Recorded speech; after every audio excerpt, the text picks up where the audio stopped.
Ponga tus cosas al día, porque he aquí que morirás y no vivirás.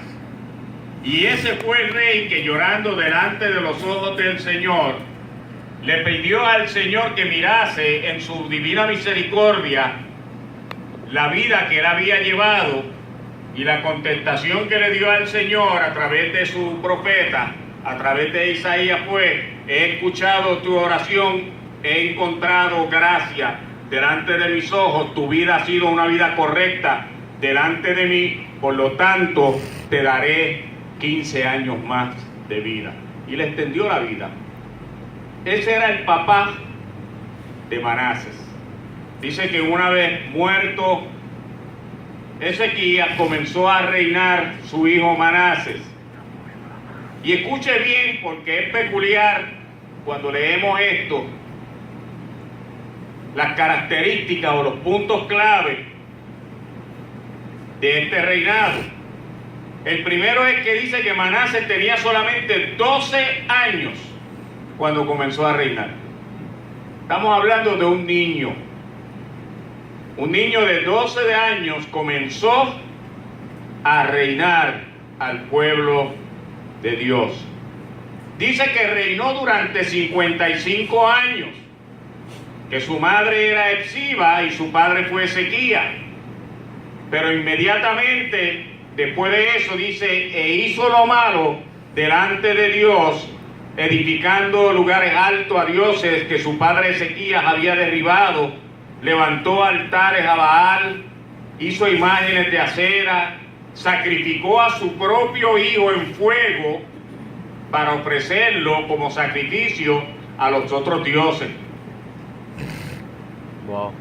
Dice que levantó altar dentro de la misma casa del Señor. Levantó altar dentro de la misma casa de Dios. La casa que el Señor le había dicho a David y a Salomón que él pondría allí su nombre para siempre, y que jamás quitaría al pueblo de Dios de aquel lugar, siempre y cuando el pueblo de Dios hiciese lo que él les había mandado. Fue agorero, fue adivinador, fue idólatra, hizo todas aquellas cosas contrarias a lo que Dios había establecido. Llega un momento en que cuando uno está leyendo esto, la pregunta que viene a la mente y al corazón de uno es: ¿cómo es posible que un niño de 12 años comienza a reinar y comienza a hacer todas aquellas cosas que eran tan contrarias a todo lo que hacía su papá? Porque su padre dice que era un hombre que era bueno y que era recto delante de los ojos de Dios, que su padre había sido un reformista, donde había levantado altares, pero al Dios. Él había derribado todo lo que era idolatría, había eliminado todo lo que era contrario, había sacado a todo el extranjero de en medio del pueblo de Dios, había establecido los preceptos de Dios. Y sin embargo, ahora vemos que este varón muere, y habiendo muerto, el hijo de él comienza a reinar y comienza a hacer todo lo contrario a lo que hacía su papá. Comienza a hacer todo lo que contrario a lo que hacía su padre. Y eso nos trae a veces a la mente cosas que uno lee. A mí me gusta la lectura. Y yo sé que en el año 1864, cuando Abraham Lincoln dejó aquellas memorias de él, en un momento él expresó que la preocupación de él no era que la nación había crecido, que la nación había prosperado, la nación había enriquecido, la nación había tenido todos los beneficios de la tierra, y todo lo que había era paz, lo que había era tranquilidad, lo que había era progreso.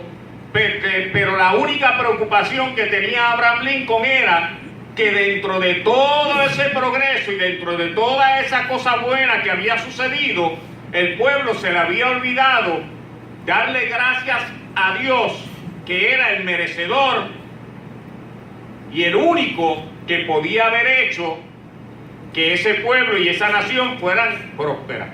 Amén. El pueblo llegó un momento en que pensó en que eran ellos con sus fuerzas propias los que habían determinado el giro que había dado la nación. Vemos que casi un siglo más hacia adelante hay otro autor que escribe que vivimos en una sociedad donde el hombre se ha considerado a sí mismo un Dios, dependiente de su propia fuerza, de su propio intelecto, de los adelantos, de la tecnología, de toda la diversidad de pensamiento.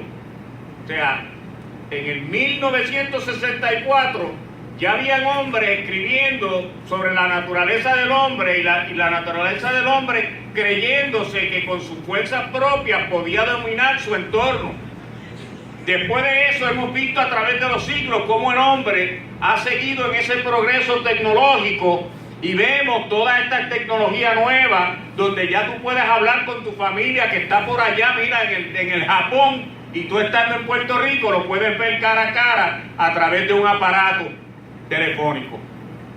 Cuando antes eso no se podía hacer, donde antes se tenían que montar los ejecutivos de compañías multinacionales, tenían que montarse en un avión y tenían que ir a tener a estos lugares para poderse reunir con las directivas y poderse hablar cara a cara, pero ya eso no se tienen que hacer. Ahora se establece un conference call y no tan solo se pueden hablar todos a la misma vez, sino que también si lo haces, lo puedes programar en tu computadora y todo el mundo se ve.